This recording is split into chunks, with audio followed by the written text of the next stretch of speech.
ടി20 ലോകകപ്പിൽ തുടർച്ചയായ രണ്ടാം ലോക കിരീടത്തിനും ടീം ഇന്ത്യക്കുമിടയിൽ വെറും 2 മത്സരങ്ങളുടെ ദൂരം മാത്രമാണ് കേട്ടോ ഇനിയുള്ളത്.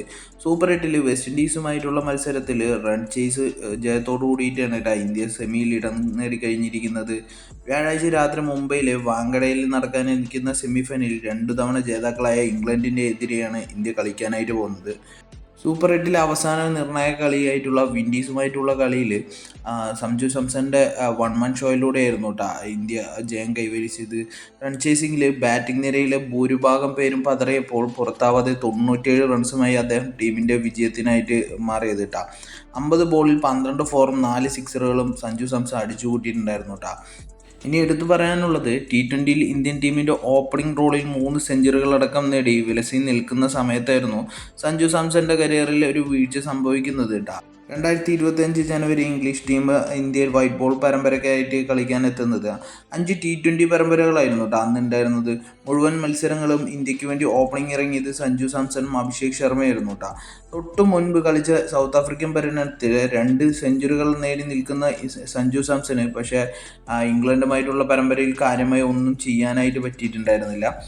5 മത്സരങ്ങളിലായിട്ട് സഞ്ജു സാംസൺ സ്വന്തമാക്കിയിരുന്നത് വെറും 51 റൺസ് മാത്രമായിരുന്നു കേട്ടോ. അദ്ദേഹത്തിൻ്റെ ഒരു വീക്ക്നെസ് ഇംഗ്ലീഷ് പേസറായിട്ടുള്ള ജഫ്രാജ് ആർച്ചർ തുറന്ന് കാണിക്കുകയുണ്ടായിരുന്നു കേട്ടോ.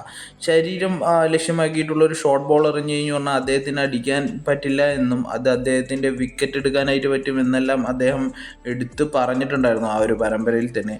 അതേ പരമ്പരയിൽ തന്നെ അവസാന കളിയിൽ ജഫ്ര ആർച്ചറിനെ നേരിടവേ കൈവിരലിന് പരിക്കേറ്റ് സഞ്ജു സാംസൺ പിന്നെ IPLലെ തുടക്കത്തിലെ ചില മത്സരങ്ങൾ പോലും കളിക്കാനായിട്ട് പറ്റിയിട്ടുണ്ടായിരുന്നില്ല. അതേ പ്ലാൻ തന്നെ ആയിരിക്കും കേട്ടോ ഇംഗ്ലീഷ് പേസർമാർ ഇന്ത്യൻ ടീമിനും അതേപോലെ തന്നെ സഞ്ജു സാംസണും എഗെയിൻസ്റ്റ് ആയിട്ട് നടത്താനായിട്ട് പോകുന്നത്. വേറൊന്നും കൊണ്ടല്ല, ഇന്ത്യയിൽ ഇതുവരെ കളിച്ച കളികളിൽ മൊത്തം എടുത്ത് നോക്കുകയാണെന്ന് പറഞ്ഞാൽ ഇൻഡിവിജ്വലി ആരെങ്കിലും ഒരാൾ ഫോം ആയതിനു ശേഷം മാത്രമാണ് കേട്ടോ കളി വിജയിക്കുകയുണ്ടായിരുന്നത്. അതൊരു ടീം മൊത്തത്തിൽ വർക്ക് ചെയ്തിട്ടൊരു ജയം വന്നത് വളരെ തുച്ഛമായിട്ടുള്ളൊരു മത്സരങ്ങൾ മാത്രമാണ് വന്നിരിക്കുന്നത്. അതുകൊണ്ട് തന്നെ ഏതെങ്കിലും ഒരു ടീം പ്ലെയറിനെ ആശ്രയിച്ച് മാത്രം കളിക്കുന്നത് കൊണ്ട് തന്നെ അത് മാറി മാറി വരുന്നത് കൊണ്ട് തന്നെ ആര് കളിക്കുമെന്നും ആര് കളിക്കില്ല എന്നും പറയാൻ പറ്റാത്തൊരവസ്ഥ കൂടി ഇന്ത്യൻ ടീമിനുണ്ട് എന്ന് വേണമെങ്കിൽ പറയാം. പക്ഷേ 2-3 മത്സരങ്ങൾ ബെഞ്ചിൽ ഇരുന്നതിന് ശേഷം ഇന്ത്യൻ പ്ലേയിങ് 11ലേക്ക് വന്ന സഞ്ജു സാംസണ് ഇന്ത്യൻ ടീമിനായിട്ട് നല്ല തുടക്കങ്ങൾ കൊടുക്കാനായിട്ട് പറ്റുന്നുണ്ട് എന്നുള്ളതാണ് ആശ്വാസകരമായിട്ടുള്ളൊരു കാര്യം.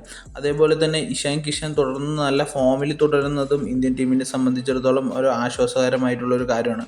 ബോളിംഗ് സൈഡിലേക്ക് വരുന്ന സമയത്ത് വരുൺ ചക്രവർത്തിയും ജസ്പ്രീത് ബുംറയും അത്യാവശ്യം കുഴപ്പമില്ലാത്ത രീതിയിൽ ബോൾ ചെയ്യുന്നുണ്ട്. അതും ഇന്ത്യൻ്റെ ബോളിംഗ് സെക്ഷനിലേക്ക് വരുന്ന സമയത്ത് ആശ്വാസകരമായിട്ടുള്ളൊരു കാര്യം തന്നെയാണ് കേട്ടോ.